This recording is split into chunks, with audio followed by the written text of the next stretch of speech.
to talk about Senate Bill 1511.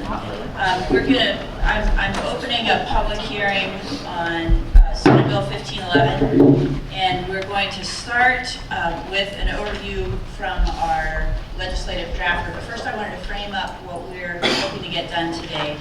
Since we have quite a number of people signed up, we're going to ask everyone to keep their testimony to 3 minutes or fewer. We are going to start with a description of what's changed in the 1511-16 amendment since we last spoke, and then our legislative drafter is also going to describe a bill that we've been referring to that now has a legislative concept and is soon going to be formally known as, not formerly, known as Senate Bill 1598, and that addresses the efforts that we are making to help small growers with 5,000 square feet of canopy or less have the opportunity to come into the OLCC regulated system even if they cannot produce a land use compatibility statement. That's the third bill, and we may end up appending some additional amendments to that next week, but because so many people are interested in how we're dealing with this micro canopy issue, we wanted to, it's posted on OLIS, the legislative concept draft is under meeting materials, and Mr. Mayor is going to actually describe it before people offer testimony so you know what is currently planned as the base for the third bill. So with that, Mr. Mayor, if you could go ahead and describe briefly the differences between the -13s and the -16s, so people have that as baseline, and quickly summarize what will be Senate Bill 1598. That would be great, and then we'll move into testimony right away. Chairs Burdick and Leininger, members of the committee, my name is Mark Mayer, Deputy Legislative Counsel. I'm here to testify briefly on the differences between the -13 amendments to Senate Bill 1511 and the -16 amendments, and then to briefly discuss Senate Bill 1598. The differences between the -13 amendments and the -16 amendments are only twofold, and there are no major substantive additions to the -16 amendments. So everything we discussed on Tuesday of this week still holds true for the most part. If you turn to page 21 of the amendment, which is section 15, page 21, we originally had as part of a conforming amendment that the Oregon Health Authority, in establishing concentration levels for tetrahydrocannabinol, had to establish different levels for patient card holders and other consumers. And we just included some language here that requires OHA to consider, when prescribing the concentration of tetrahydrocannabinol for patient card holders for edibles and other types of products, to make sure that they consider what is appropriate for the debilitating condition for which the product is intended. So a little bit of direction for rulemaking there, but not putting into statute any specific dosage requirement or serving size requirement. So we did make that change. And then if you flip into, I believe it's page 29, it's pages 28 and 29. The next major change is in section 22 of the amendment. And primarily what we did here is we kind of rewrote how the stay on plant limit caps for those medical grow sites that are moving into the OLCC market. We kind of rewrote some of that to make it a little bit easier and more likely that industry would be able to meet the standards. The primary difference is that underneath the older provision, these grow sites had to collect the signatures of all the patient card holders for whom they were producing marijuana, attesting to the fact that those card holders were aware that they were moving into the OLCC license system and that their ownership of the product would transfer. What we've done now is we have required the grow sites to instead submit proof to OHA that they have sent by certified registered mail notice to each card holder that this was happening, so that their license will not be contingent on the card holder actually signing the piece of paper or being gotten a hold of in enough time. And then we also included language that basically said And this is a constitutional principle, so whether we have it in the bill or not, it's not going to matter. It is the law that patient cardholders do have to be justly compensated for anything that is transferred from their ownership, their possession over to the gross site's possession once they enter into licensure. And that could be that the patient cardholder shows up and they get their product and whatever else belongs to them. It could also be that they show up and they are provided a fair market value for whatever type of product is transferred into the gross site's ownership. So we did cover that as well, and that's the major change in the stay-on plant caps. Are there any questions about the -16 side? I actually have a question on both those sections. On the cardholder process that you outlined, if the cardholder never shows up, in other words, they get notice and they don't show up to either collect their product or collect compensation, what does that slow anything down, or is there some kind of a time limit in? No, the way that it's drafted is that notice has to be sent, there has to be sent notice to the patient cardholder by certified registered mail with return receipt requested, but nothing is contingent on information flowing back or the patient cardholder showing up to claim their possessory right to their usable marijuana. It is written that if they do show up and they do request just compensation or the product itself, that it has to be provided. But otherwise, it's going to be somewhat on, the onus is going to be somewhat on the patient cardholder to make sure that if they want to claim their right, that they, when they get the notice, to come in and claim it. Yeah, and follow up, would they have a deadline beyond which they wouldn't have any standing anymore? Not the way it's written, but I think because it's a constitutional principle that we're just basically codifying here, that any kind of deadline would be marginally legal at best. So we might be able to handle that in the third bill with a little bit more research on my part as to if there is appropriate deadline for the takings clause.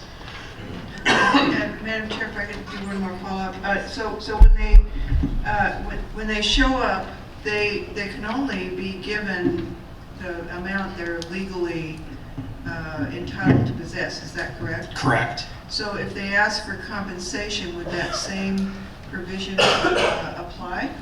That they could only be compensated for the amount they were legally entitled to possess? Chair Burdick, because underneath current Oregon law, all seeds, plants, and usable marijuana belong to the patient cardholder statutorily, and it is their they have a possessory right to it.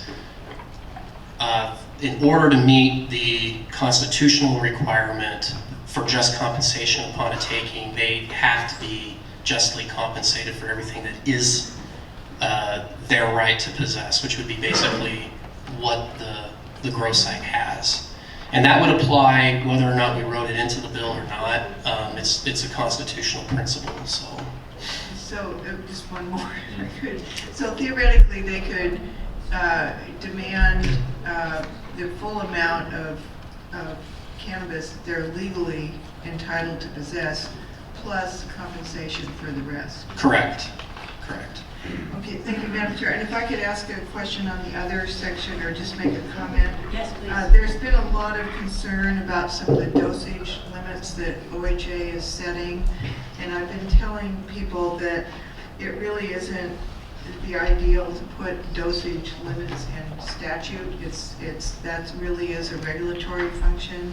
So I just want people to know that I will be available to work with people to engage in conversations with OHA to make sure that they are on target with some of their dosage limits. I think we can accomplish that through the regulatory process. That's great. Any other comments? Thank you, Mr. Mayor. I have one comment, and you're welcome to go back to your other duties. But The dosage, the direction, that gentle direction to OHA that's in the statute in the dash 16 is to take into consideration the uses for which the medical cannabis is used to treat debilitating conditions. That's intended to be a signal that we need to honor and respect, and that some very potent kinds of medicines need to be allowed, you know, with the intensities and potencies that customers and patients are used to in order to treat their conditions. So we're trying to expressly respond to concerns that we've heard raised in the patient community, and I hope you feel like that does it without us putting into law specific numbers, which has a lot of difficulty because it's hard to change specific numbers like that once they're in statute, and you need to be able to evolve as the understanding of medical cannabis evolves. Okay, great. Well, thank you, Mr. Mayor. Oh, I'm sorry, Senator Byer, please. Thank you, Madam Chair. I would like to follow up on the comment you're doing there. And just one of the issues that has been brought up to me is that there's a concern that OHA is perhaps stepping too far and limiting the amount of medicine that people might get. And I think our concern when we were trying to do the thing was to make sure that by limiting dosage that people knew what they were buying, but never an intent to allow OHA to limit what they could get necessary to do that. And I hope the agency keeps that in mind. We're not trying to restrict that. People know what kind of level of medicine they've been buying and shouldn't be restricted from that.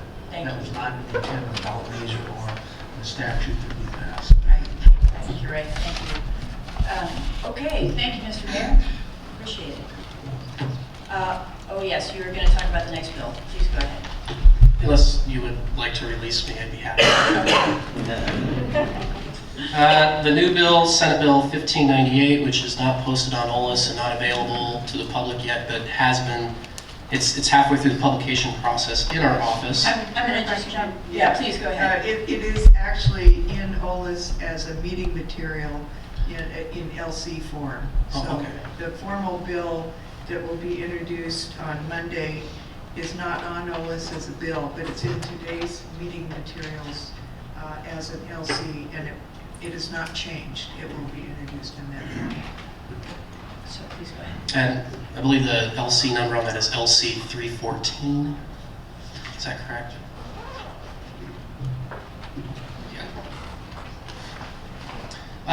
Basically, the base bill for the third bill that this committee is going to consider, the marijuana Christmas tree bill, the base statute basically does, I think, a couple of important things.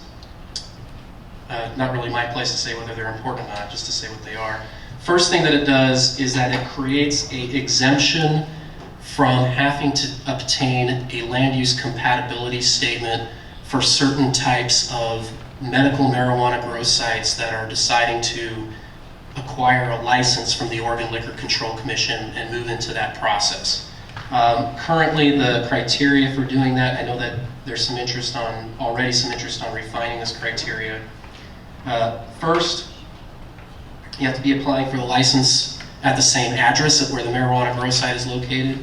Secondly, outside of city limits, so only within the jurisdiction of counties. Thirdly, every person has to have been registered before. Every person who is growing at the site has to have been first registered to grow at the site prior to January 1, 2015, which is the same date as to which the grandfathering in of the larger plant caps is. And then finally, the canopy size has to be for 5,000 square feet or less if it's produced outside, or 1,250 square feet or less if it's produced indoors. And so that's the first part of this bill. I think the second part of this bill is really about clarifying some of the interaction between what local governments can do under the statutes that allow them to adopt reasonable regulations and other statutes that relate to classifying marijuana and production of marijuana as a farm practice or farm use. And here, I would just draw people's attention to Section 4 and Section 5.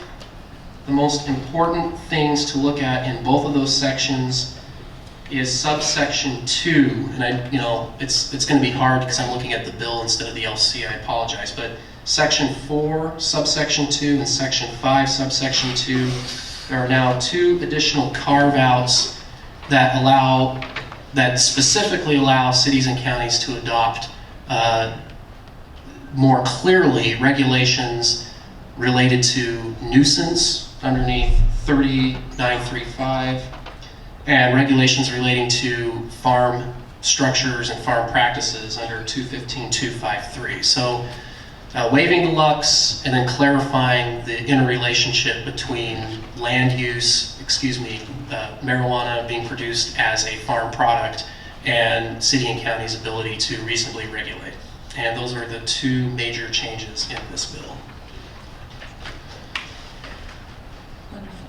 Thank you. Any questions about that? And we will be having a public hearing on that bill next Tuesday, but we wanted to just introduce the elements of it because we know that the issues are unlikely.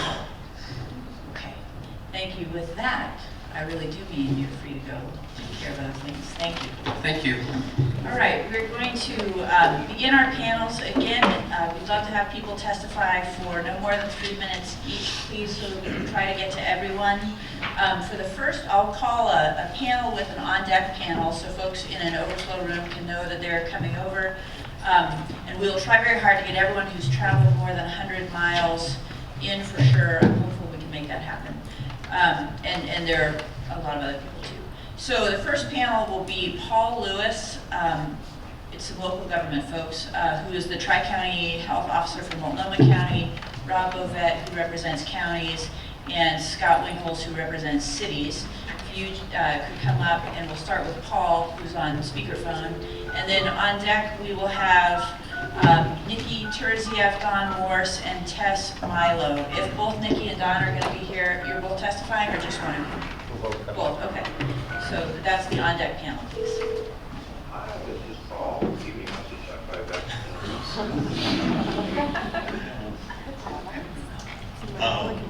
Do you want me to start? Please go ahead. If he's unavailable, please go ahead. Thanks. Madam Co-Chairs, members of the committee, for the record, Rob Ovent, Legal Counsel Association of Oregon Counties. Mark's very busy, of course. He missed a couple of things in LC 314 that are really important for you to know that are also there. I think everyone in the audience. One of the other things done in LC 314 is it adds medical marijuana as a farm use. Another thing it actually does that's not even related to that, but it's another one of the ornaments, shall we say, for the Christmas trees. I made a mistake in working with Mark on the crafting of the last bill, and I forgot to include a provision that allows people to expunge old convictions based on the new categories. I added that to Senate Bill 40 2 sessions ago and House Bill 3400, and I just forgot. And Attorney Lee Berger pointed that out to me, so that's in there too. With regard to the bill before you today, AOC supports the latest iteration of the bill, which is the -16s, and it's a good bill, should pass. Happy to answer any questions you might have about that. Not supportive of any of the other amendments, primarily because we think it will weight it down and cause the bill trouble. But I also have a number of technical and legal concerns with various amendments, but I know I only have 3 minutes, so I'm not going to get into all of those, and I've explained a lot of those to various folks. I'll stop there. Thank you. Mr. Winkles. Co-chairs, members of the committee, for the record, my name is Scott Winkles, and I represent the League of Oregon Cities. I am appearing in, I have not digested the new bill, but as to the -16s of 1511, I have a couple of comments to make. One thing I would draw your attention to, it would allow a city to adopt an ordinance that would place a marijuana dispensary within 500 feet of a school, provided that there was a physical barrier to that. We don't object to and are supportive of this language. There are some instances where it would be appropriate to do so, where it may as well be 10,000 feet because you have to cross a freeway or a river or something along those lines to get to the school. But I have a great location where neighbors don't object that you'd have to pass up under the current 1,000-foot perimeter rule. So moving that forward would certainly be helpful. Additionally, we have no significant concerns with the early start provision as written in the bill. We will be having some conversations with OHA in regards to their rules allowing who will be permitted to make the early sales. We're aware that there are a number of dispensaries, I believe the number the last check was 85, that had significant inventory violations. And we believe the language is sufficient to allow them to prevent a dispensary that's not in good standing to participate in the early start. And I also think the language is, it wouldn't impede a local government from preventing a dispensary that's not in good standing from participating as well. With that, I'm eager for your questions. Any questions? I want to note on that issue that we asked Mark Mayer about whether local jurisdictions and OLCC have whether OLCC has the right to refuse to issue a license for an applicant that, for example, is not in compliance with tax obligations for early start in a dispensary, and they haven't registered for and aren't paying the taxes that they need to for adult use sales under the early start program, or other violations. And it sounds like OLCC, we don't need to enshrine that in statute because OLCC does have that authority, but I know that I, for one, think it's important that we stay on the right foot with this, and so we'll encourage OLCC to look at compliance with the rules of the program that people have been involved with up to now as they are making their decisions.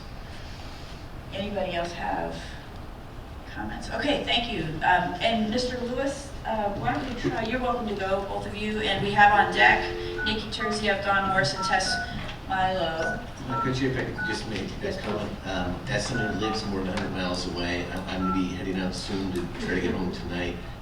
If I could suggest, perhaps preference could be given to people who live at a distance, that folks who belong to the lobby, who we all adore, but we get to see them all the time. So if it's possible to take care of people who job this, I appreciate it. And for those of you whose testimony I won't hear live, I will watch the video of it when I get home to Ashland, either tonight or tomorrow morning.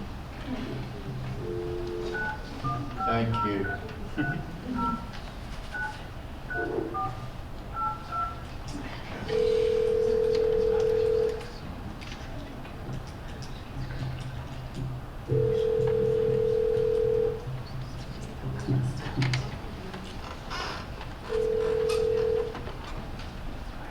Hi, Paul Lewis. Hi, Mr. Lewis. It's Ann Leininger. We are calling you from a room full of lots of people on the Marijuana Legalization Committee public hearing on House Bill or Senate Bill 1511, and we'd love to have you offer 3 minutes of insights if you have something that you want to share with the committee. Yeah, that'd be great. I apologize for the mix-up. The Co-Chair Linger and Co-Chair Burdick, members of the committee, my name is Paul Lewis. I'm a practicing pediatrician. I also serve as the Tri-County Public Health Officer for Clackamas, Sonoma, and Washington counties.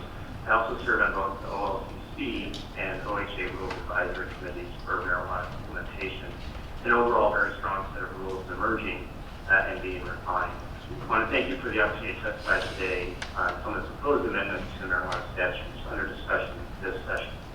One amendment pending intends to restrict the ability of the Oregon Health Authority to limit the doses and sizes of marijuana edibles in a package. The Oregon Pediatric Society, the Oregon Poison Center, and the Portland Metro County public health officials oppose this idea and actually strongly recommend simple language used in Washington State, which is a single sentence that says, if there's more than one serving in a package, each serving must be packaged individually in childproof packaging. As a pediatrician and parent, this seems like just common sense to me. Most people don't think of marijuana in milligrams. The proposed adult serving of 10 milligrams is dangerous to a toddler, and the proposed 100 milligrams per package would literally lead to a coma in a child of that size. Since many of these edibles come with cookies, brownies, and candies, we cannot expect pre-verbal children or even adults to stop this in with regard to the proposed -4 amendment, we oppose allowing cannabis cafes in Multnomah County since it conflicts with our overarching goals of improving air quality indoor and out. To do so, we continue to do everything possible to strengthen it. Not lengthen the indoor clean air act. This act was created to protect employees as well as the public from the dangers of secondhand smoke throughout workplaces, allowing future exemptions like allowing centers closed to allow vaping and indoor smoking could lead to the slippery slope and allow for more exemptions. Finally, I want to address the issue of marijuana-infused topicals. There's currently a vigorous and active discussion of this topic as regulators and healthcare providers learn more about this class of products. I personally remain open to all considerations around the topic of topicals, but respectfully request that these discussions be referred to the rule process, where more time can be spent in exploring the details about the benefits of these products, as well as any possible harms before decisions are made. Thanks for your willingness and attention to allow me to do this. By home state, as some of you know, we're dealing with an emerging outdoor air quality issue here in the Portland metro area. Thank you so much. Yes, that is an important issue too. So we appreciate your testimony. Thank you. Thank you. Bye-bye. All right, so we are now going to have the panel that we identified before, and then we are going to transition in response to Representative Buckley's request, which I think was a very good and valid one. We're going to go next to people who've traveled more than 100 miles, and that includes, so for the following panel, after Nikki Terzieff, Don Morrison, Tess Milo, we're going to have Jeremy Kletke and Matt Cyrus, both of Deschutes County, and Peter Gendron of Josephine County as the next panel. Welcome. Please state your name for the record, and we'd love to have you offer your thoughts in 3 minutes or less. Sure. Hello, Co-Chair Burdick, Co-Chair Leininger, members of the committee. For the record, my name is Tess Milio, representing Green Star Growing, here today in support of Senate Bill 1511, with the -16 amendments. We want to thank the committee for the important issues it's chosen to take up, given the limited time this session. Senate Bill 1511 with the -16s will be critically important to the industry. We are particularly supportive of the early start piece for extracts and edibles, the expanded access the bill provides, the delay of effective plant limit dates, and allowing medical patients to buy marijuana tax-free, recreational marijuana tax-free. All of those concepts will help the new industry thrive in the short term and the long term. So we look forward to working with you on the third bill that I know is coming out soon, LC 314. And in the meantime, we encourage you to adopt the -16s and pass the bill out. Thank you. Thank you. Nikki Terzieff here on behalf of the Oregon Cannabis Business Council. We represent nearing 70 now Oregon-based small businesses, those we like to say from harvest to home, and all the steps in between. We are incredibly supportive of SB 1511 with the -16s. We are pleased and grateful for the patient taxation piece, exempting those patients, protecting them from further additional costs as they go to access their medicine in this kind of changing and shifting market. In Section 21, the expanded definition for extracts is another point that we greatly appreciate. And the energetic instruction or nod around what is expected of the agency when it comes to rulemaking is going to be important for us as well. I think we acknowledge the importance of patients being able to follow the path that they've been on. Measure 91 was not intended to change the patient's program, the medical program. We're pleased that the committee has acknowledged that. Thank you. For the record, my name is Donald Morris, and I'm chair of the Oregon Cannabis Business Council. I would like to thank all of you for the hard work that's gone in this short session in preparing these bills. I would like to say that the organization supports 1511, the -16s, with one minor caveat, and that it appears that the Senate Bill 1598 will also be a great boon to setting up the industry the way it needs to run. I'm glad to hear that Senator Burdick is willing to join us and sit down with the Oregon Health Authority. We still have very deep concerns about their willingness to allow medical patients who have had access as they needed for the last 16 years to continue. We're afraid of that being stopped, and I'm not at all certain that the language that's here would necessarily do it. So I would very much like to work with you, Senator, on trying to find a solution there. And I would especially like to thank Representative Helm for his lead in making sure that patients are not going to be taxed. That was the thing we came out with the most when at the beginning of the session. I'm glad to see that it's made it through. So again, thank you for all your work. Thank you, and thanks to both Rep. Olson and Rep. Helm. I think you both are the chiefs of that bill. Sorry. That's okay, that's fine. I'm very sorry. All right, thank you. All right, the next panel we have is going to be folks from more than 100 miles away, Jeremy Kletke, Nat Cyrus, and Peter Gendron. And then the next panel we have on deck after that will be Mr. and Mrs. Coria Sean? Do you know who you are? Yes, good. So there seem to be two of you, and then let's add Mike Rockland also to that panel that's on deck. Welcome. Good afternoon, co-chairs, members of the committee. Thank you very much for giving me this audience for these 3 minutes. My name is Peter Gendron. I am here from Sunny Valley. As you know, I also have an office in Salem now up the street in order to facilitate my endeavors to help guide the committee on the topics that are socially and politically responsible. We want to be able to allow you to have a place where you can support the development of an emerging business and industry while still attending to the concerns of your socially conservative constituents. Some people have been amazed when they have found out numbers over the course of the last year or so here regarding the development of the cannabis business and industry as it's coming into a regulated nature. Specifically, the awareness of what has been going on for all of these years is now coming into the public. And for people that aren't as familiar with it as I am, sometimes that's surprising. We'll be addressing some of those concerns through the recommendations that will be implemented later this year and into the next legislative session from the Task Force on Implementing Senate Bill 844. I had the pleasure of serving on that committee as a representative of cannabis by appointment of our governor. I believe that our report that came out on Monday was very thorough and was a good start.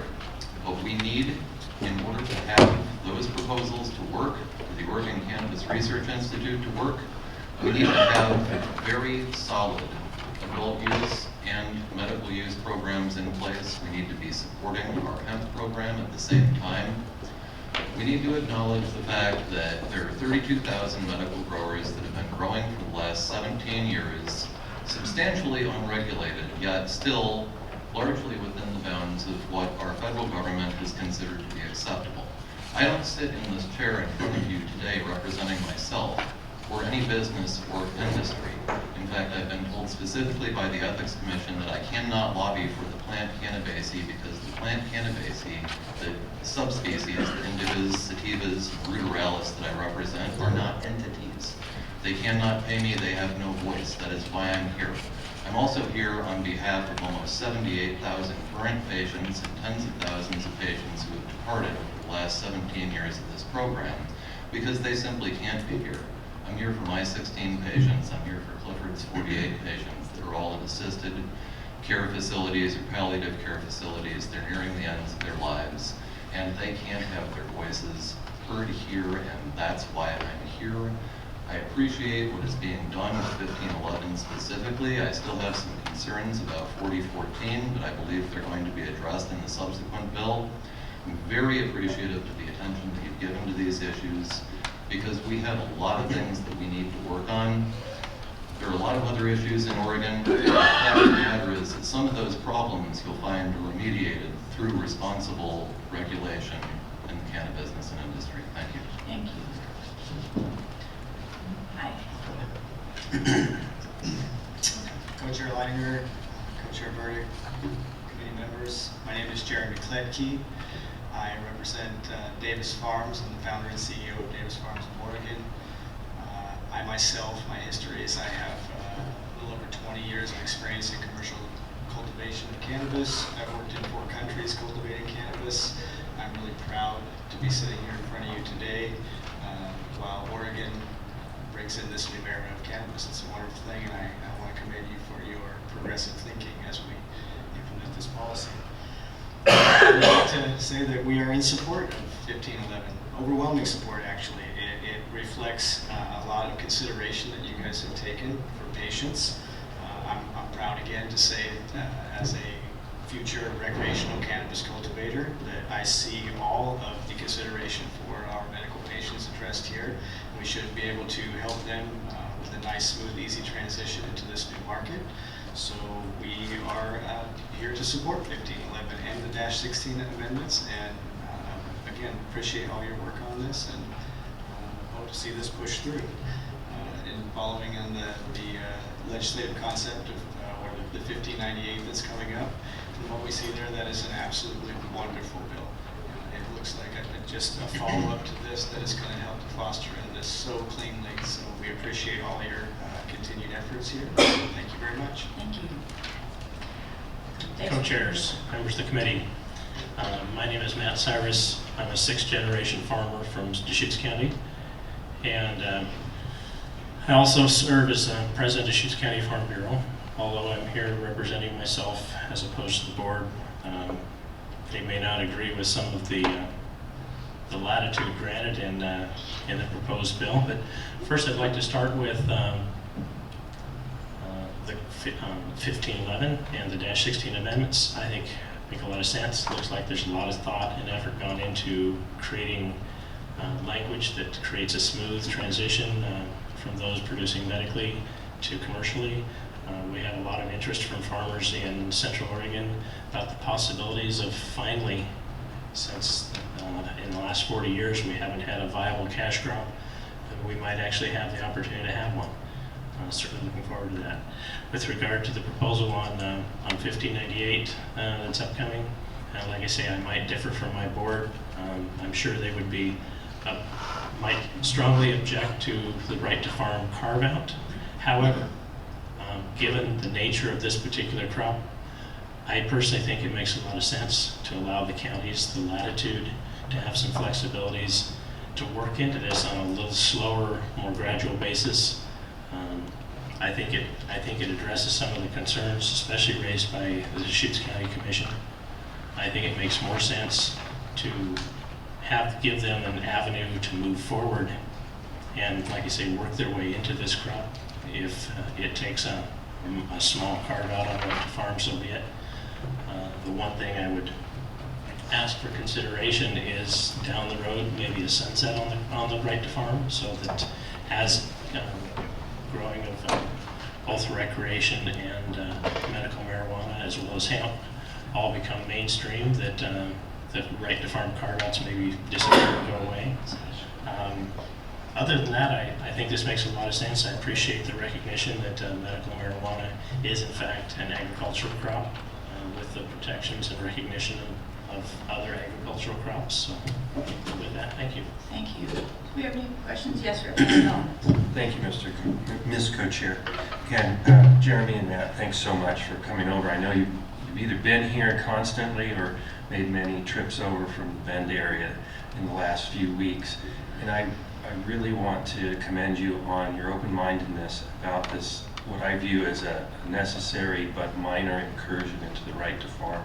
These are statutes that farmers have held essentially inviolate for 40 years, and they're one of the reasons that we have the vibrant agricultural economy that we have in the state.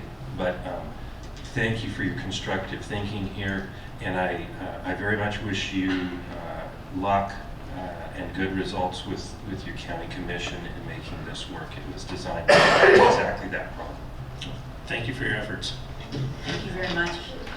All right, so next up we have Mr. and Mrs. Gloria Farm, or a name similar to that I hope you'll clarify for me. My apologies for getting it wrong. And then I believe we were also going to have Mike Rockland come. And then on deck, I'd like to have Megan Phillips, Michael Cowley, and Lindsay Reinhardt, please. Hello, my name's Corey Allen Johns, and I'm representing myself as a medical marijuana grower and patient, and also my daughter Jade, who's 5 years old and has Dravet syndrome, like Charlotte Figi, and if it wasn't for cannabis, she wouldn't be doing as good as she is doing right now. I just strongly ask you guys to please consider our small farms' rights to grow for our children and ourselves without having to enter in any market. We've been growing for over 10 years and we've never sold anything to dispensaries, and we'd like to just keep our rights the way they are for us to grow for our family and small farmers without having any of our constitutional rights violated with like unnecessary searches and stuff through our houses, and any violations to our Second Amendment rights also. I saw that you guys were thinking about making it so we can't have firearms on a grow site, and you know, that's something that's very concerning to me as a United States citizen, because our Second Amendment rights are already under attack enough, and we should be able to retain those rights, and also our Fourth Amendment rights. As a small grower and as a large grower, it's very important for us to be able to provide medicine in a safe manner, and sometimes, you know, 5 or 10 minutes away is a lot when our houses get broken into. We've been working with Lincoln County for over 10 years on the growing issues of safety and concerns, and we've more than put forth proper security features, and I don't think you guys are realizing how much money these small growers have invested into the OMMP and the medical program, as far as, you know, how much it's cost us to grow for our children. And we were just kind of asking you to please preserve our rights as an OMMP patient. And sorry, I'm not very good at public speaking. Thank you. You did a great job. Can you clarify, Adam, if that we took out something on firearms, right? Madam Chair, members of the committee, provisions related to firearms and specifically possession of firearms at a medical marijuana grow site was a topic of conversation during House Bill 3400 in a previous legislative session. It's not before or within the legislative concepts currently in front of the committee for this year. I appreciate you upholding our constitutional rights today. Thank you. Thanks. And I'd also just like to say that if we could please keep it so we could grow medicine for our children, because a lot of us cannot afford to buy it from the dispensary, and our family is one of those. So thank you very much. Thank you very much. Ms. I just came for support. Okay, great. Thank you all for coming and sharing your views. And then Rockland, and you're welcome to get up now if you need to. Mr. Rockland, please go ahead. And again, we've got Lindsay Reinhardt, Megan Phillips, and Michael Cawley on deck. Thank you, Representative Leininger, Burdick, co-chairs and committee. Testified here before. I'm a member of the American Cannabis Association, so my basis is in the medical aspects. And my understanding, the main goal of this short session is to help with some fixes in order to streamline the regulatory process. So I'll be brief. I've got a few points. Something I heard today earlier from Paul Lewis, I think it was talking about childproof with each individual dose. I don't know of any other pharmaceuticals done like that, so I think that we want to be a little bit cautious on that aspect as long as it's controlled. So consider that we have adequate controls when you've put the contents in a childproof container or locked box. That's one aspect. The other thing was the Clean Air Act. If you eliminated smoking, would that be acceptable? Because that's what the Clean Air Act was about, smoking, not vaporizer or anything else. So consider that in terms of the Clean Air Act, and that's how we can make that work. The other thing is that I looked through these documents, drafts, and the word medical grade concerns me a little bit, only because that connotes purity, not necessarily potency. So just think about something else, maybe strength, or leave it and change it. But the words will mean something as we go through with publicity to people as they hear medical grade, and I'm concerned about those words linked together meaning something different in the statute than the intent normally as used with medical grade equipment, supplies, and things. That'll matter in the future when we go to research medical grade things.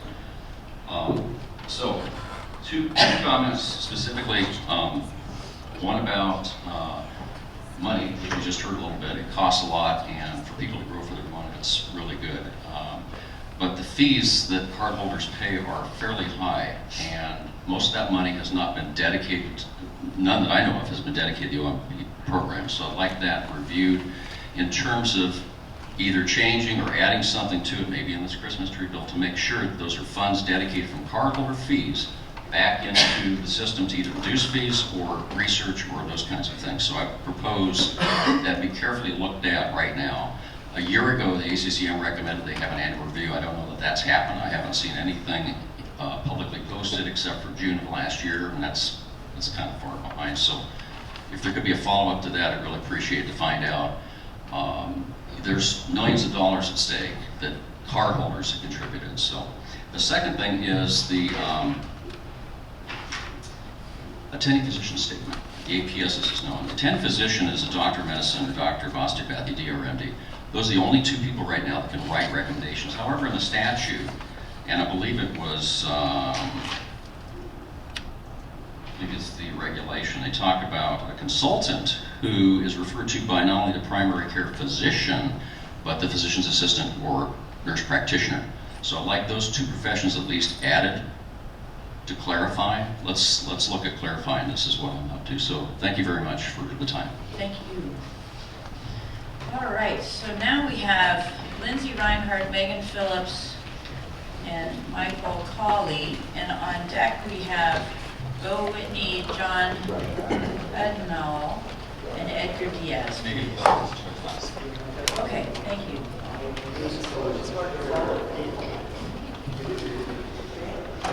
Co-Chair Burdick, Co-Chair Leininger, my name is Lindsay Reinhardt. I'm a lobbyist for Portland Normal and for Serious Enterprises. My testimony from Portland Normal today is in regard to the -4 amendment. Last session, the legislature amended the Indoor Clean Air Act to avoid the patchwork of local regulations regarding the vaporization of nicotine and access by children. Most of the legislation added vaporized and aerosolized nicotine and to restrictions in place regarding tobacco, placement of products above child height, no consumption at point of sale, etc. Representative Barker and an OSP trooper requested an amendment to treat cannabinoids like nicotine and enable enforcement of the prohibition of public use, particularly for vape pens. I testified, and this is Leland Berger saying, he testified against the proposal and presented the scientific evidence that there is no harm for exhaled vaporized cannabis, secondhand vapor, which is also true for smoked cannabis. OHA's Retail Marijuana Scientific Advisory Committee's false claim to the contrary notwithstanding. He left the building with the understanding that as long as the location was private, i.e. membership fee was assessed at the door, and there are no employees, cannabis clubs would be permitted. Last fall, OHA promulgated rules to implement the amendment, which made clear that such clubs would not be permitted, and that there was a complaint made to the county health department, the club would be fined $500 a day. Our friend Madeline Martinez has already been threatened by the Multnomah County with fines regarding the world-famous Cannabis Cafe. The -4 amendment corrects the oversights in a common-sense manner, and the committee should adopt the amendment. Regarding OHA's concerns, our thoughts are that the accurate ones can be addressed in the session as part of SB 1511 or later in the Christmas tree bill, and those were without merit can be easily disregarded. In regard to Serious Enterprises, I would like to thank this committee for their hard work on the -16 amendment. We fully support this amendment with very little exception. We very much appreciate the tax-free options for the patients, the modified luxes. I mean, it's really great language. The only thing that I would really urge the committee to do is adopt Representative Olson's -3 amendment, which directly affects Section 15, number 2B, which is the dosages for OHA by rule. I have been present at every RAC meeting in this regard, and they do not want to listen to us. And the patient dosages by condition, without having the doctors there with scientific evidence saying what that recommended dosage is going to be, is going to make this very hard for us in this RAC.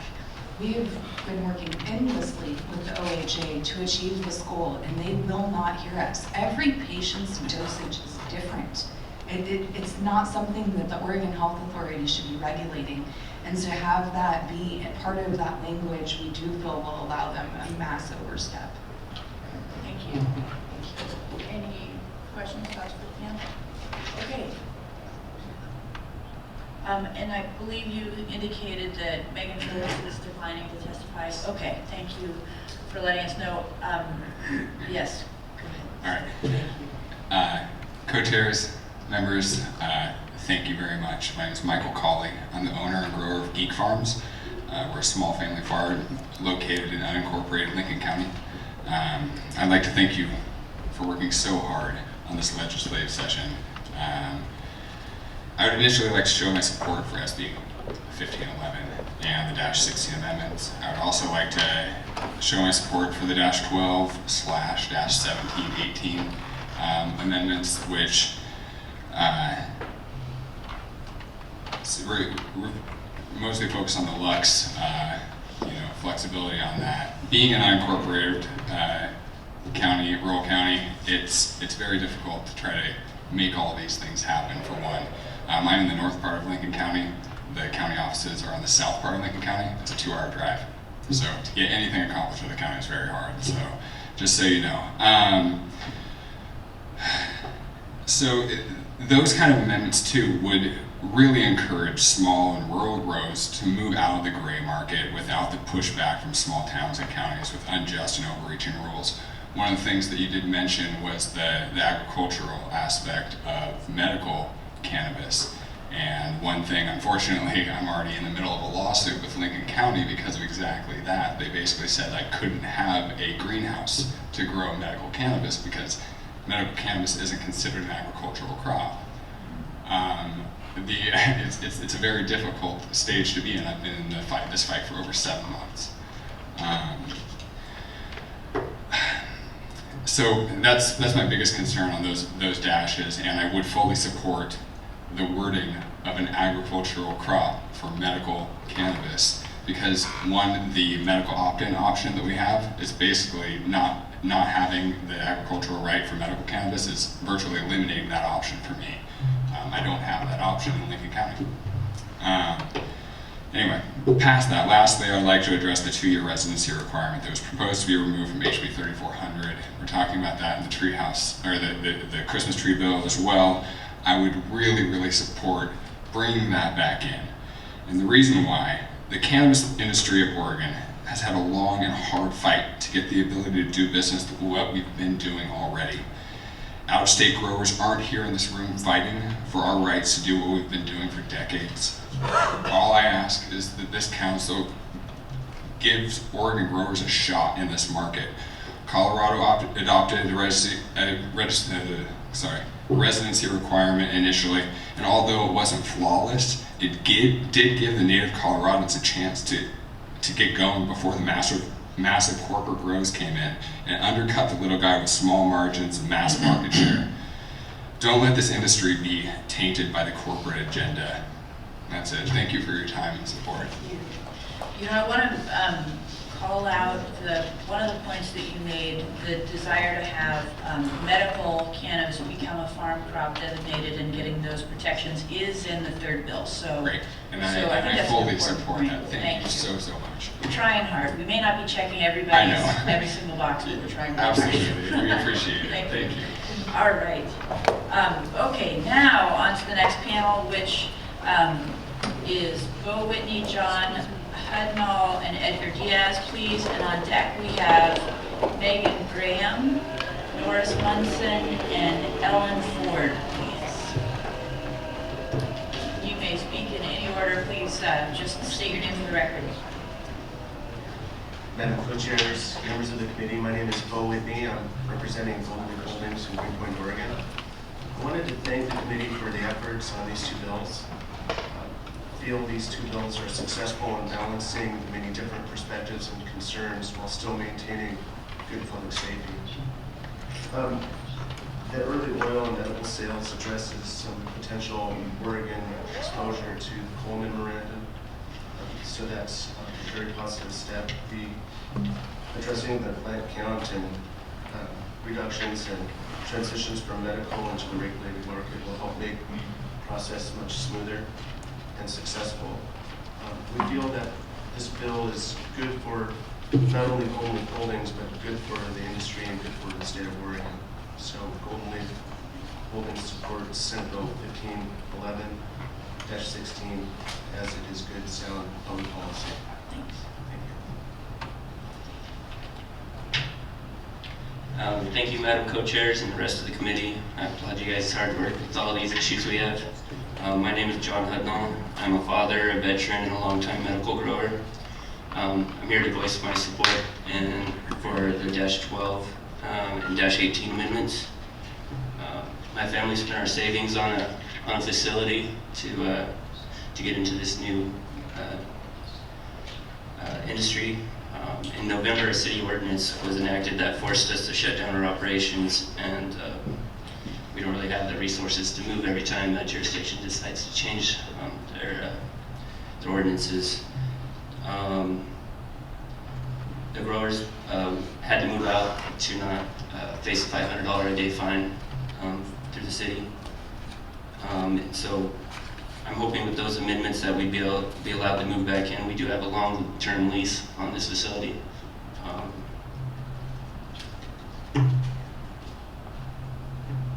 I also I support the cannabis cafes, and I feel that the Clean Air Act shouldn't really work for them, because the people that are there are wanting to smoke. They're wanting to be around the smoke. So I don't see how that's an issue. Thank you. Members of the committee, my name is Edgar Diaz. I'm the 2L at Willamette University College of Law, and I'm the president of Law Students for Sensible Drug Policy at Willamette University. I would like to show my support towards the -4 amendment under SB 1511, creating an exemption for cannabis cafes under the Oregon Indoor Clean Air Act. First, cannabis cafes create a safe place for consumers and patients to safely consume cannabis.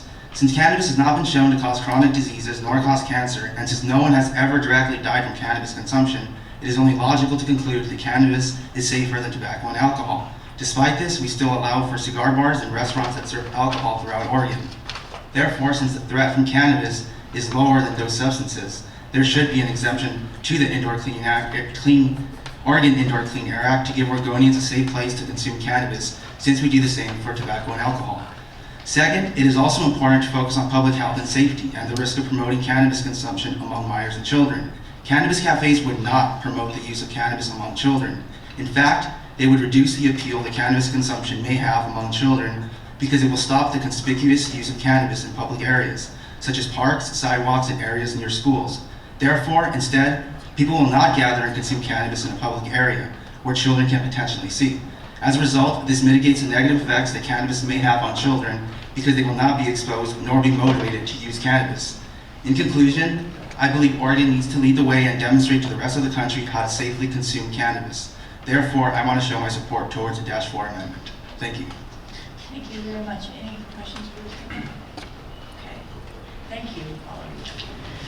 All right, so now we have Norris Munson, Megan Graham, and Ellen Ford. And on deck we have Ben Hoffman, Jonathan Manton, and Lisa Nato. Thank you for your patience. It takes a while at the end of a long week, so thank you for coming. You may speak in any order. Just be sure that you state your name for the record before you begin. Hi, I'm Megan Graham, here on behalf of my company, Gem Farms, and my patients. For two things, and between the rack and here, I don't know the most appropriate place to input this, and so I'm sorry if it's a little off topic. Oh no, go ahead. This is your Although time. I'm in support of 1511-16s for the most part.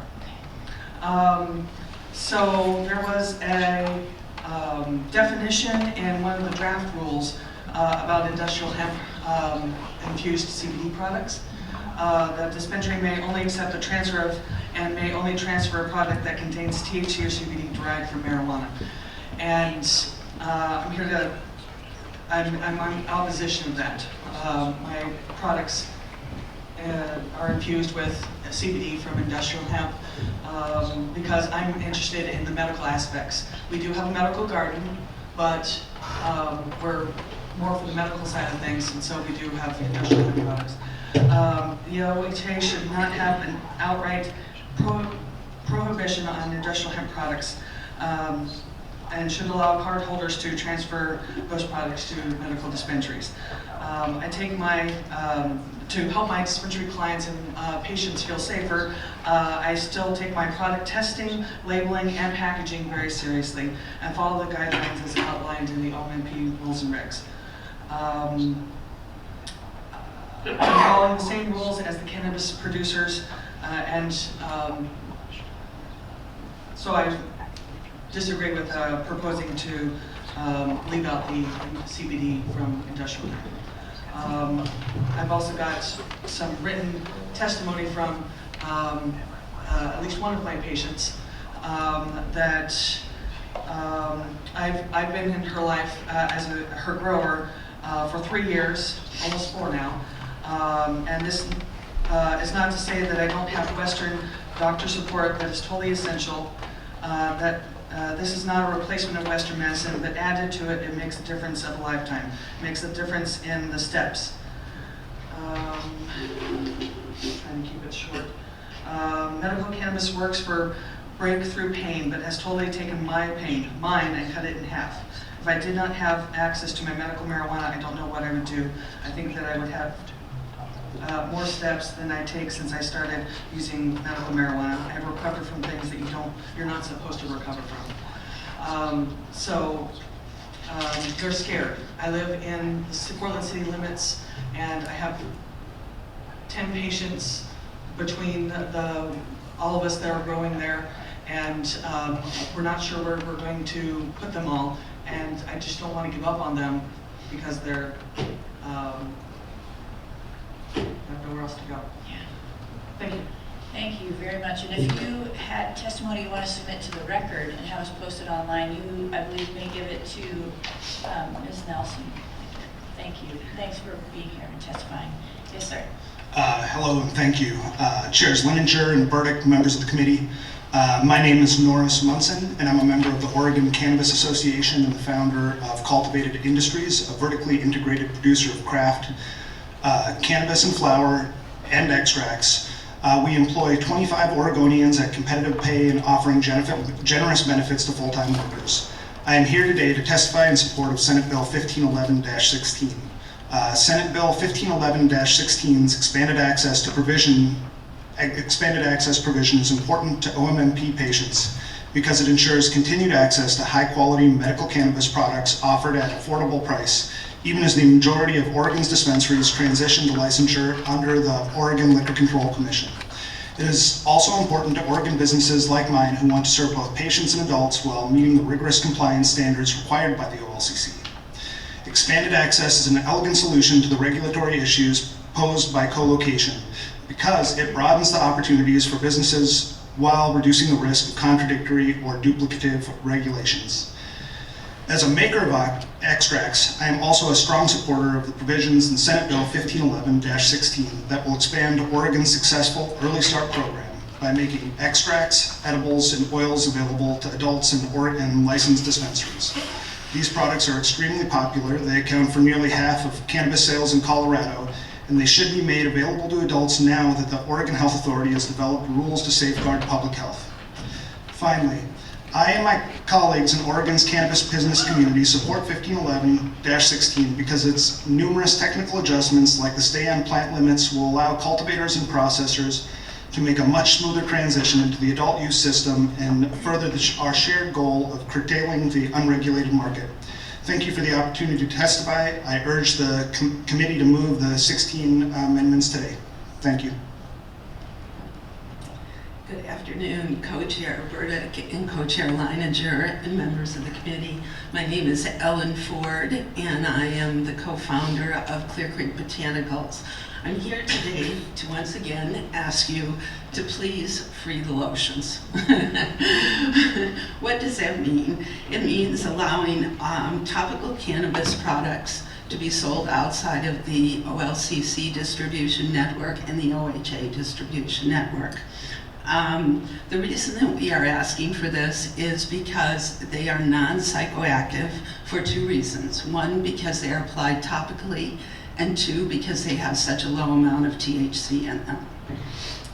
Simply stated, they do not make you high. Excuse me, I have a little frog this afternoon in my throat. These products are not intended to be ingested. They are intended to be applied to the skin and the hair. We have formulated our products for 2 reasons. One is to help with arthritic pain or muscle pain, some of the symptoms of MS. Those are the products in the medical field. The other line of products that we have developed are for the skin. Many thanks. Studies in Israel and Japan have showed that cannabis is very good for the skin. And I've personally found that it has helped with skin, with pre-skin cancer nodules. I use a bubble bath that is infused with cannabis, and what I used to have the dermatologist take off of my skin are now completely gone from if I take a bubble bath once a week with infused cannabis. We are asking that Amendment -14 would allow for the sales of these products outside of the OLCC controlled facilities, such as in alternate medical facilities, health food stores, home parties, things of that nature. Allowing these sales is pretty much the same as allowing the sales of extracts in the grocery stores. I went the other day to the grocery store and started cruising the aisles for things that had alcohol in them. Much to my surprise, first I went to vanilla extracts, and next to the vanilla extract was the lemon extract that comes in at 83% alcohol. Same with the orange extract, and the peppermint extract topped out at 87% alcohol. So obviously the argument that this is dangerous to children if they ate something that was topical, it just doesn't make a lot of sense when they could go to the store and get, some alcohol. Some of our opponents try to say that these would be very detrimental if eaten. I contend, oops, it looks like my time is up. Washington State has legalized topicals to be sold throughout non-cannabis stores. Thank you so much. I think Yeah, Matt, sure, thanks. So let's talk. I want to zero in on what you just said. Sure. Okay, so I heard that you use a bubble bath. Yes, I do. That's basically infused topical. Yes. What's the percentage? Less than 1% THC. Okay. Yeah, I know that Washington is at 0.03. Yes, sir. Do you have Yes. any idea at all if that's effective at all at that level? The products that we have produced run anywhere from 0.3 to 0.8%. And that's common for our colleagues in the topical industry. But we're all testing out at less than 1%. Okay, that helps you. Thank you. Jules? Okay. Thank you for your question. Thank you all so much for being here. We really appreciate it. All right. We now have Ben Hoffman, Jonathan Manton, and Lisa Nato. And on deck, we have Jeff Sugarman covering LaPlante and Chris Steps. Good afternoon, co-chairs and members of the committee. For the record, I'm Lisa Nato, representing Phylos Bioscience. We want to thank you for your hard work, your deliberation, and the thoughtful process that you've engaged in to accomplish these changes you're accomplishing this session. We support the -16 amendments to Senate Bill 1511. It provides some needed improvements to the cannabis system. We agree with the co-chair that the dosage limit should not be set in statute, but rather by rule. This bill provides needed tax relief for cardholders. We applaud that. And with the good work that we've seen from the Oregon Health Authority, we believe the early start with the appropriate testing requirements will be beneficial for the state and the system. We applaud the fact that you're continuing the work on the outstanding issues. We appreciate your continued support to refine the statutes to support small growers and allow them to participate in legal markets. We are concerned about low-income cardholders and access to the medications they need for their conditions, and we look forward to working with Representative Buckley on a proposal that might help address that issue. And finally, we do support any solutions that we can come to with respect to the topicals and lotions. So thank you for your continued work, and we appreciate your service. Thank you, Madam Co-Chair. My name is Jonathan Manton, and I'm here today on behalf of the Oregon Sun-Grown Growers Guild.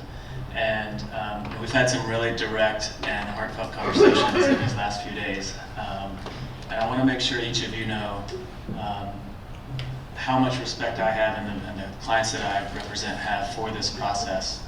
There's some things that I kind of always say a lot, that there's one thing I think that every elected official has in common, and maybe only one thing.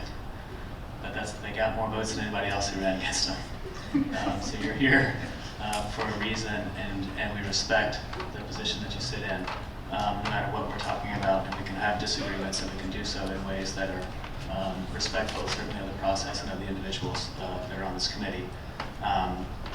The farms that we are working on and working to protect, I think there's a statement I would say that I think Rep. Leininger mentioned, which is perfect. It's essentially that as our understanding of medical cannabis evolves, I want to make the point that we are learning about the medical cannabis and these different strains that are on some of these farms that I've been able to visit, that many of you have been able to visit.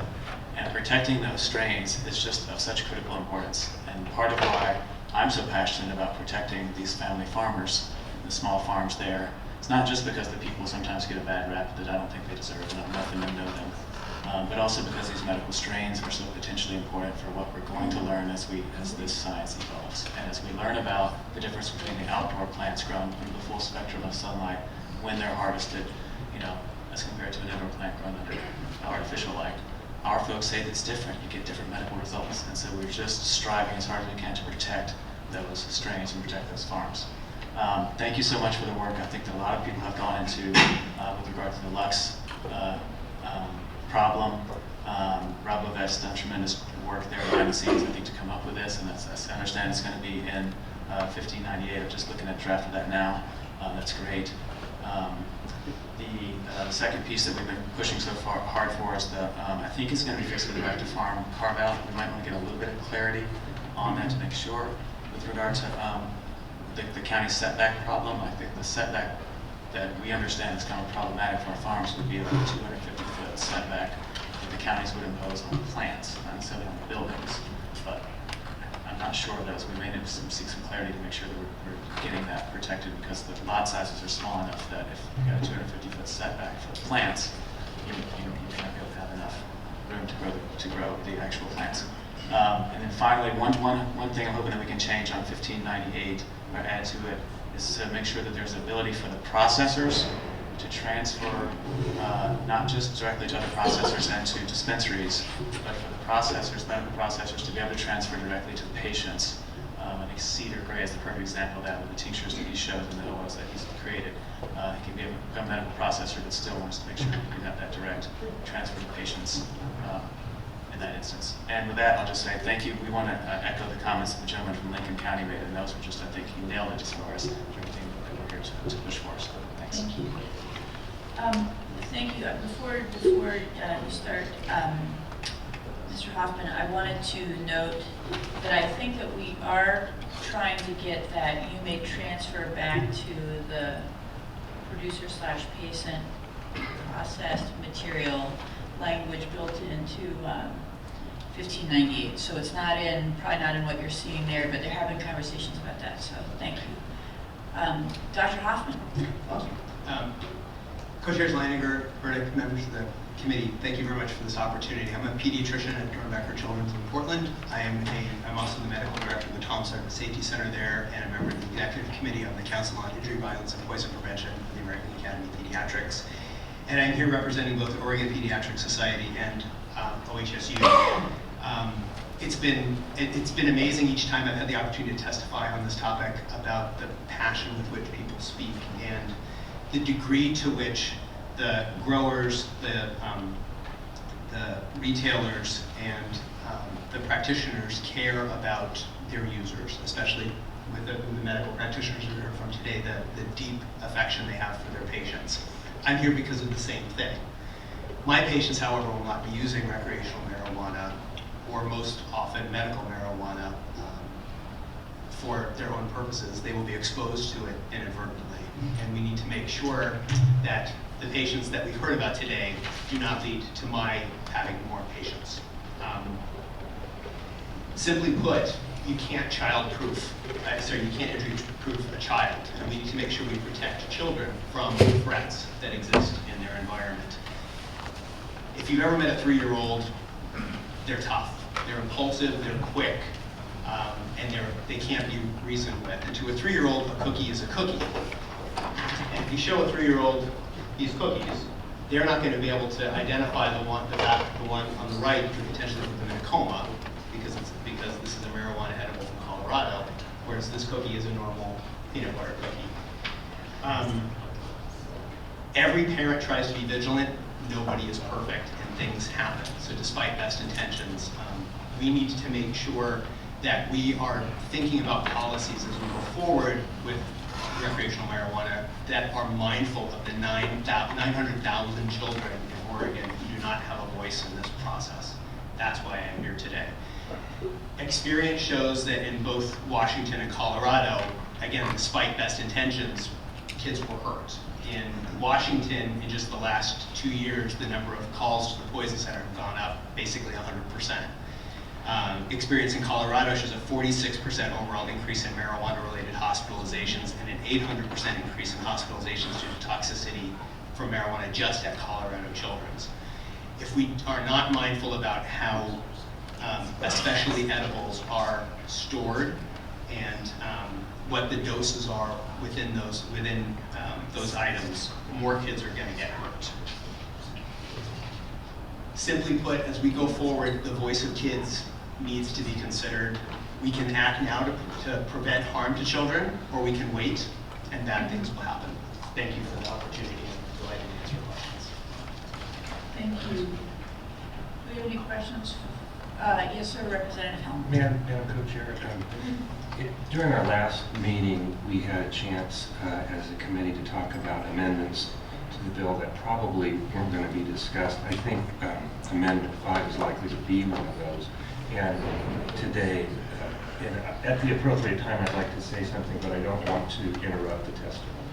But if you want that now, we can do it. Yeah, I think now would be a good time.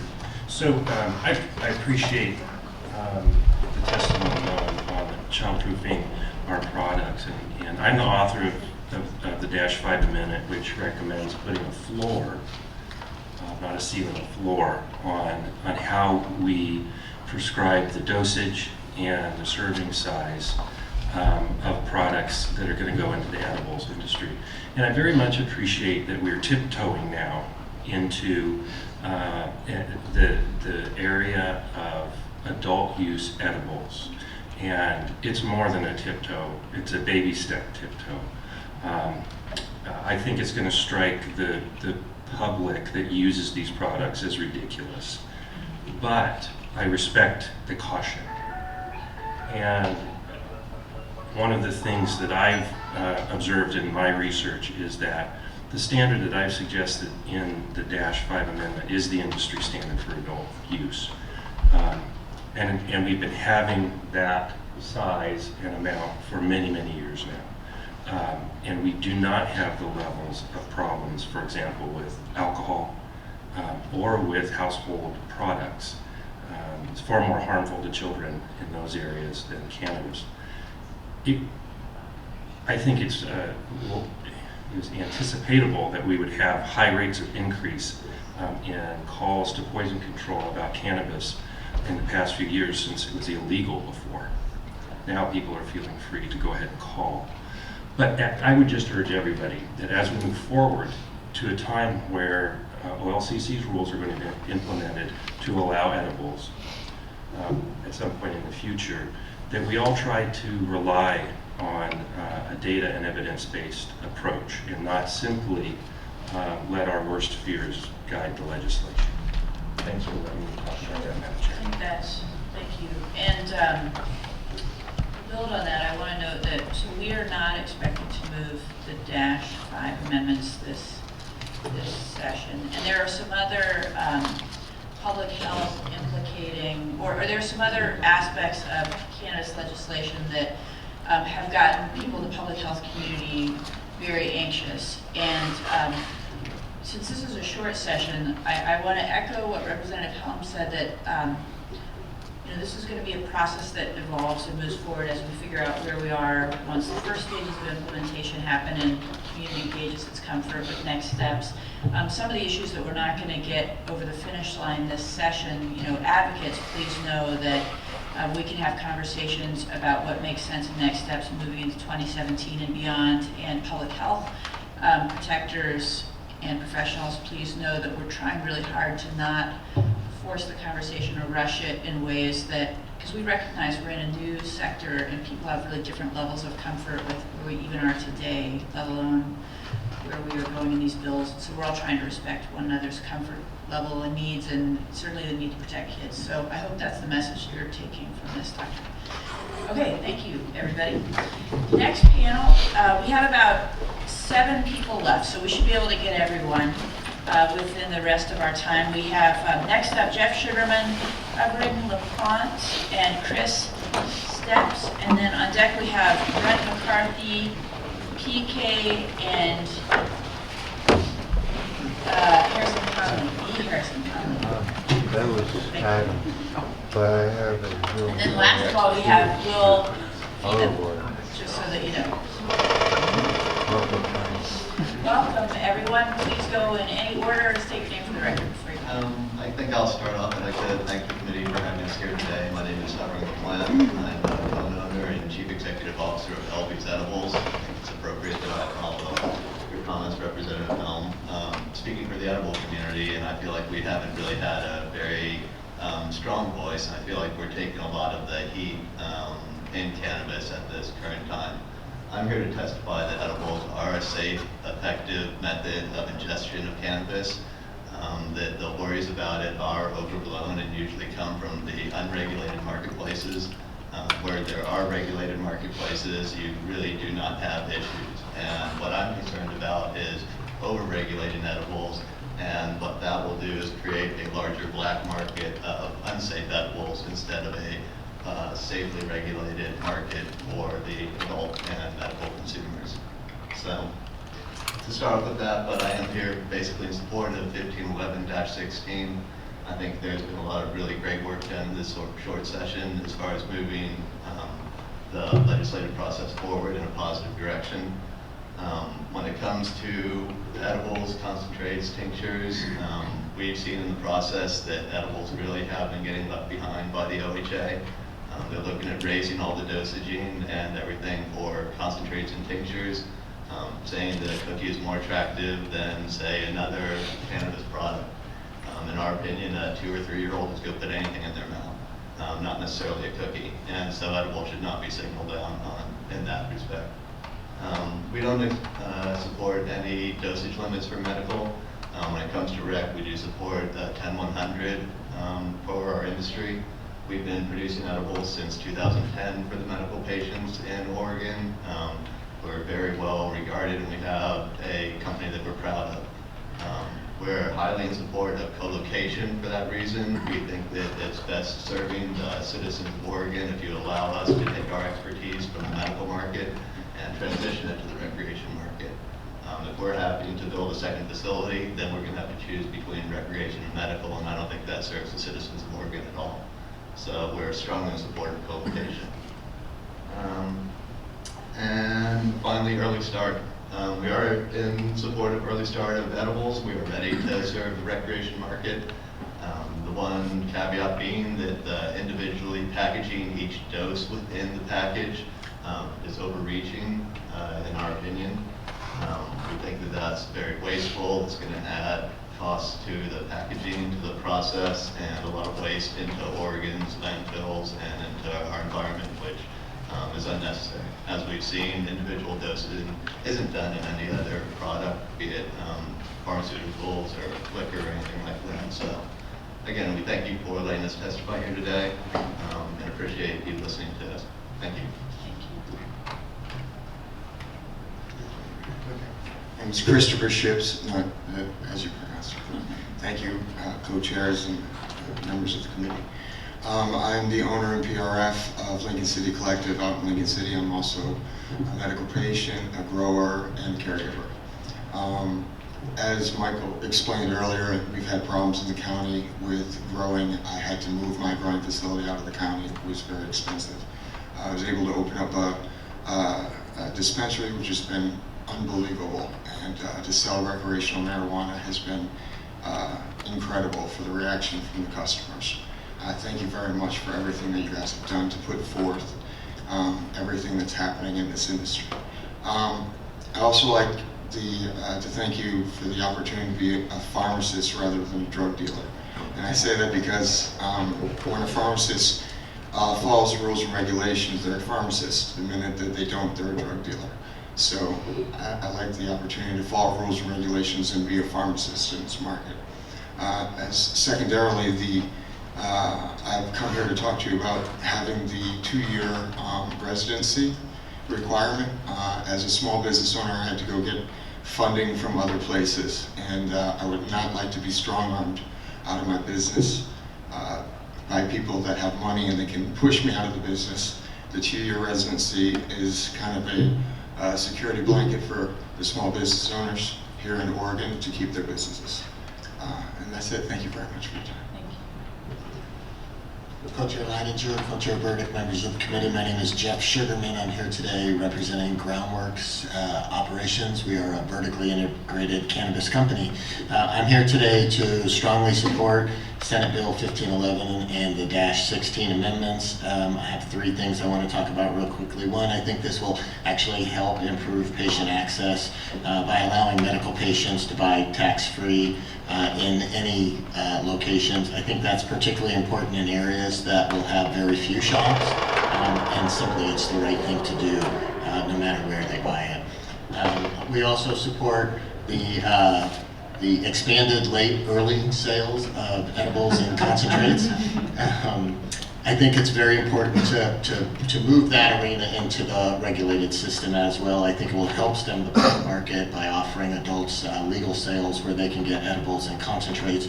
But maybe most importantly, it's going to give those folks who are in those shops and selling those products the chance to educate consumers about what they're getting.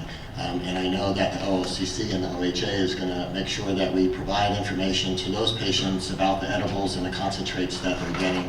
And so I think for that reason, I'd much rather see people who want to use edibles getting it in the shops than getting it someplace else.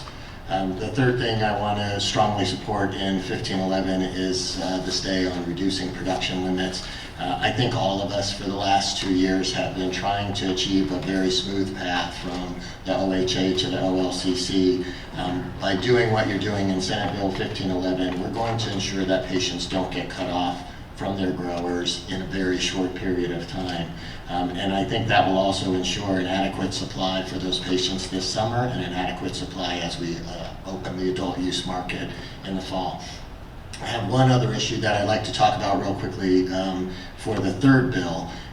Yesterday, I was one of several people who was allowed to beta test the OHA's new system for registering producers, processors, and dispensaries. It's an online system, and it's a good system, and I think it's going to work very well for the small growers. But I've identified one particular problem that I think we need to address, and that's that the plan right now is that each individual grower is going to have to set up their own account in the OHA system and track the 24 plants that they grow and where that product is transferred.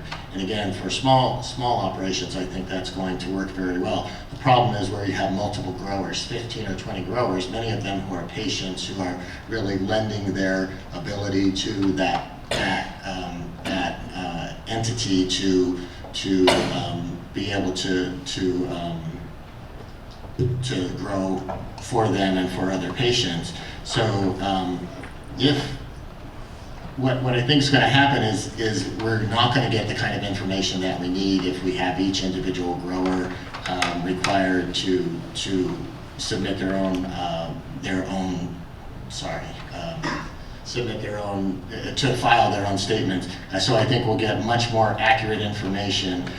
Secondly, I think many of those patient growers will not sign up for this, and so the patients that are under them are going to lose the ability and lose their growers right away. I think there's a simple fix for this, and I think it could be allowing one master grower or one person responsible for that grow site to be able to file for that entire premises. We license premises in all other areas here, and while I'm not trying to break the card system up here, I think allowing one person to report for all premises is a very simple fix to this, and I apologize for taking too much time. Thank you. Thank you for offering that idea, and it sounds like we're going to need to have follow-up conversations about, out of the desire to make sure that we get the rest of the folks in for the end. I'll hold any other thoughts on it for now, for the time being, but maybe we can talk about it more later. And of course, this is going to be iterative, but you're making a point that maybe we can find a way to address in the third bill. We'll have to talk about it. Thank you, all of you. Now we've got Brent McCarthy. We've got 4 remaining people, and maybe we can bring up an extra chair if, Will, you would rather not be up here all by yourself. But we've got Brent McCarthy, PK, Harrison Connolly, and Will Field. Oh, you've got your own, so you're also, okay, great. We'll bring up one more chair. Well, I'll just go. Okay, so Will will come up next. Excellent.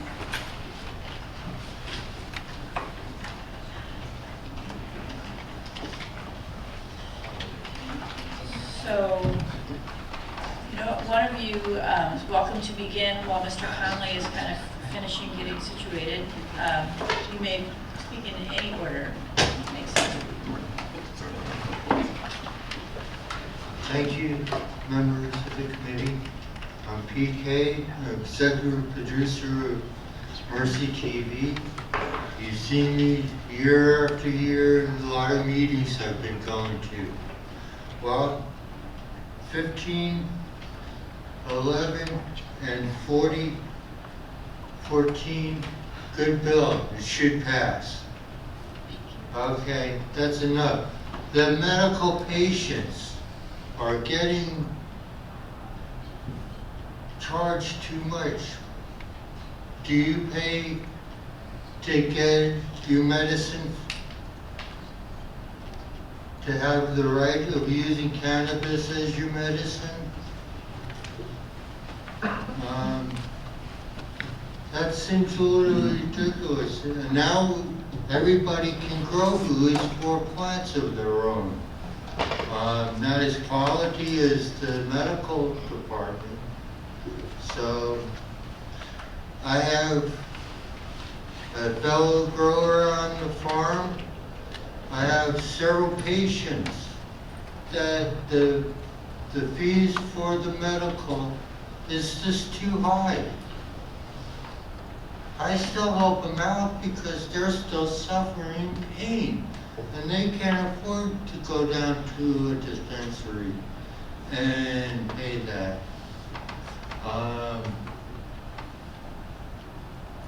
Let's see, I have a healing oil, St. PK's healing oil. It's out of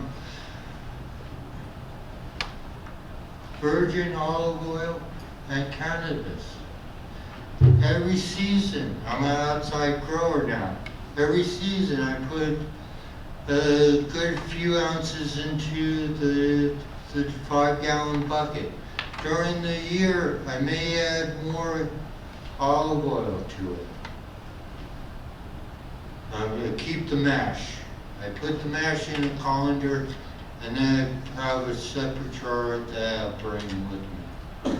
I have carbotunnel that I use it on.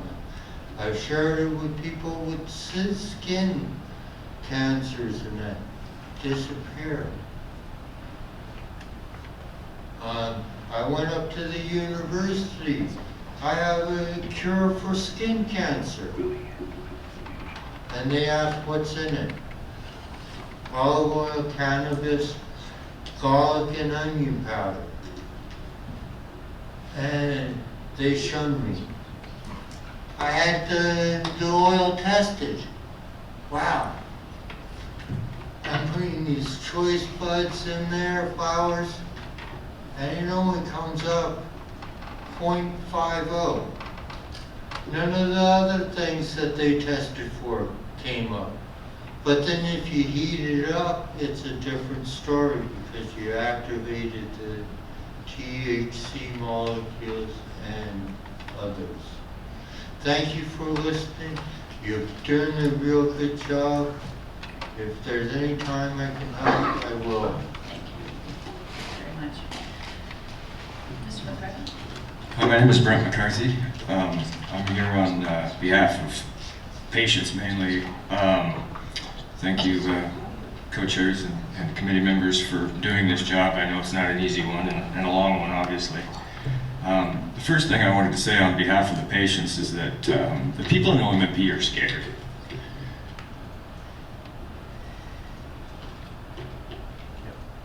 Sorry. Some of us use amounts of cannabis that a lot of people don't understand. I crushed L1 and, T12 and L1 in my back and haven't taken a pharmaceutical because of heroin addiction prior. And without cannabis, I wouldn't be here today. I know that. Tread softly on what you're doing, but try to do it with Godspeed because everybody is sitting out there not knowing. That's the trouble. Nobody knows what we're going to end with, and nobody knows if we're going to have to go back to the black market. So please just, like I said, tread softly on your choices, because remember, the very first line of Measure 91 said that OMMP would not be affected, and that's all that's happened since. Thank you. Thank you. Thanks very much for being here. Mr. Thank you, Co-Chair Leininger, Burdick, members of the committee. I am indeed B. Harrison Conley, and I'll take a moment to make the note that as long as there are only middle initial forms on computer forms, I'm going to insist even more that I'm B. Harrison Conley. I'm here today, and I want to echo some of the comments that people have made. I thank you very much for your service generally and for the work you're doing on this particular issue. I know that the voters voiced this upon you, and I do hear this body working in good faith. I appreciate that, even though I'm beginning to be told that I'm dead in the water. I'm here supporting essentially the -4 amendments to Senate Bill 1511 to create an exception for social consumption in cannabis cafes to the exception, similar to the exceptions enjoyed by tobacco sellers under the Oregon Indoor Clean Air Act. Enrolled House Bill 2546 last session added inhaling cannabinoids, prohibited the inhalation of cannabinoids in public places and places of employment. Without the exception we're seeking today, House Bill 2546 will kill at least 5 Oregon small businesses, including the world famous Cannabis Cafe. Today, as a matter of principle, consumption of cannabis is legal in the state of Oregon, and that's great. We just are living with 2 exceptions. Basically, you can't consume it indoors, you can't consume it outdoors. The limitations don't work for many Oregonians, including individuals living in Section 8 housing, many apartment dwellers, and for visitors to our hotels and motels, visitors to our state who are lodging in hotels and motels. The limitations don't work for my client either, who is not just a business person, but she's also a grandmother. And she does not want to see cannabis in the parks and the public sectors.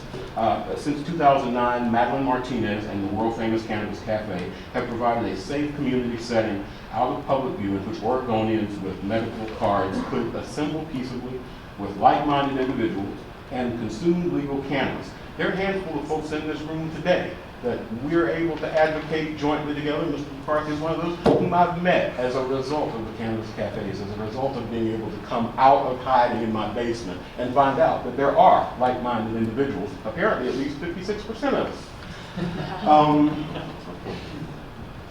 We, right now, as a result of 2546 and health authority rules, we are potentially subject to $500 per day penalties at the world famous cafe, and we have been in existence since 2009. The -4 amendments were drafted narrowly to allow members-only cannabis cafes as an exception to the prohibition on cannabis consumption in places of employment, because we are a members-only facility, so we are not a public place.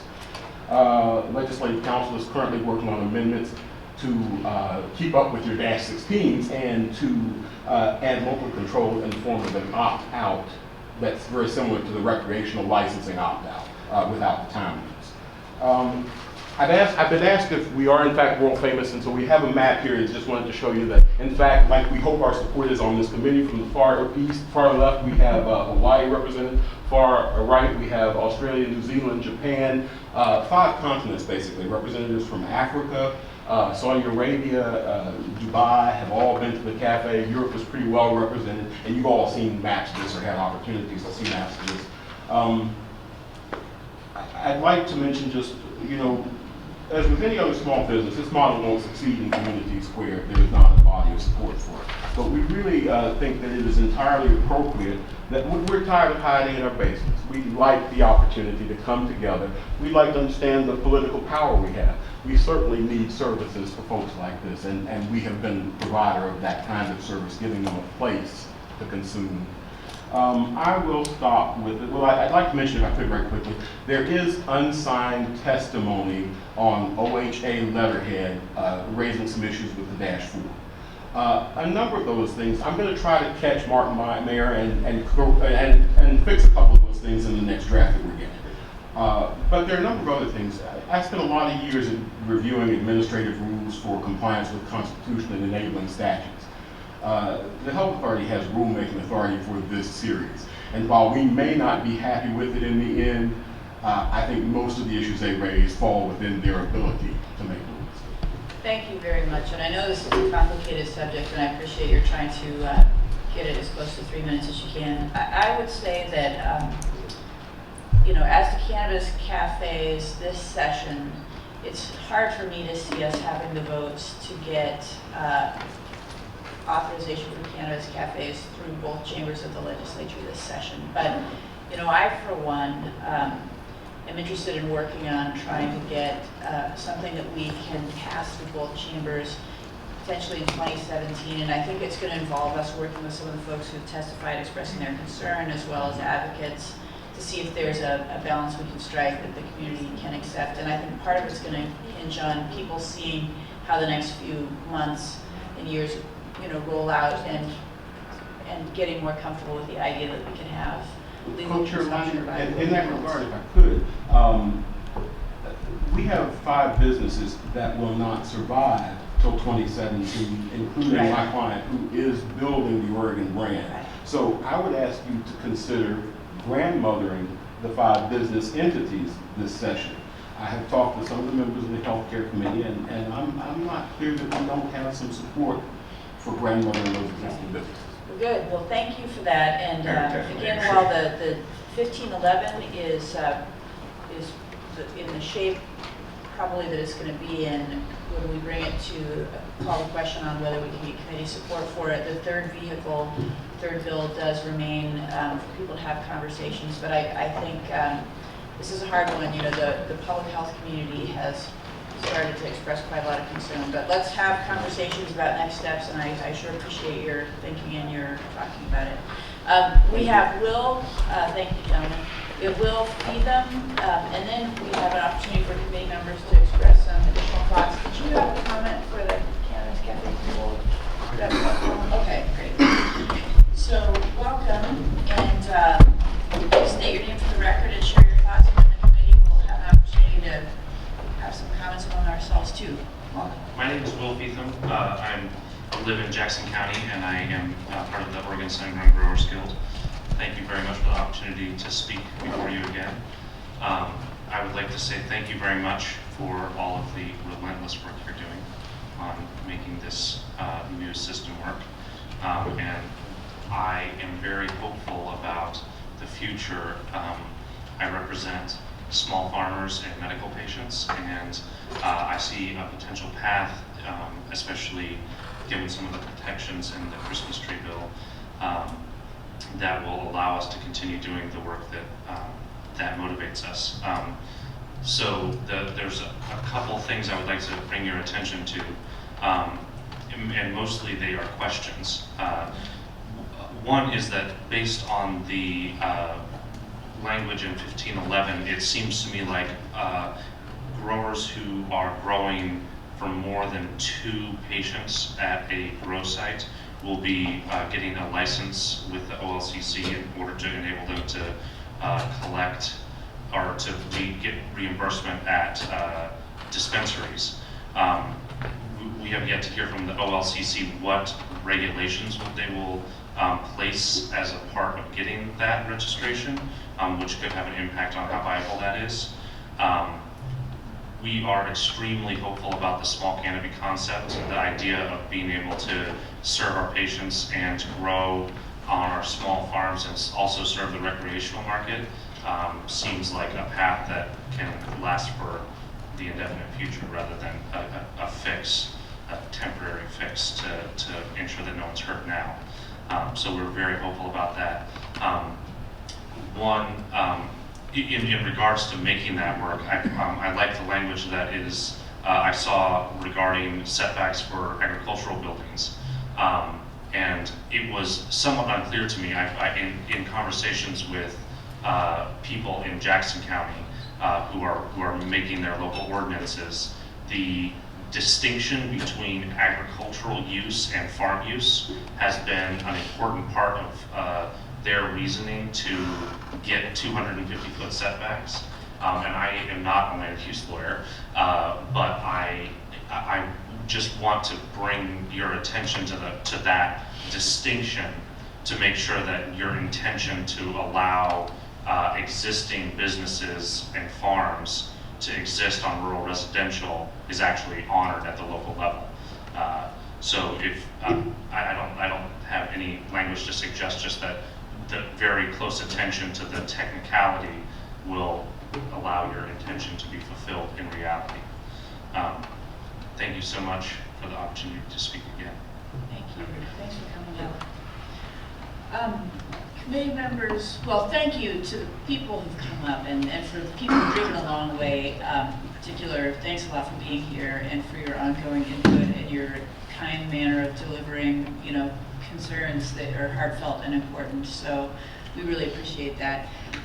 Committee members, do you have any reflections or comments that you'd like to make today as we anticipate going into a work session on Tuesday about House Bill 1511 and a public hearing on Senate Bill 1598, I guess it was Senate Bill 1511, and a public hearing on Senate Bill 1598. But any thoughts that you'd like to share today as we get ready for that? Madam Chair, I just want to thank a lot of the people in the audience who helped us get to this point, where, especially on the -16s for Senate Bill 1511. It is, it's a major policy change, I think a very positive one, and I think it wouldn't have been possible without the collaboration. And I wanted to especially thank Mr. Bobette, who seems to have disappeared, but for his work on 1598, which will be a great addition to this effort. Yeah, let's go home. Yeah, it's late. It's Friday night. Gosh. All right. With that, I'm going to close the public hearing on Senate Bill 1511, and thank you all for coming. And the meeting is adjourned. Thank you. Bill Wilson.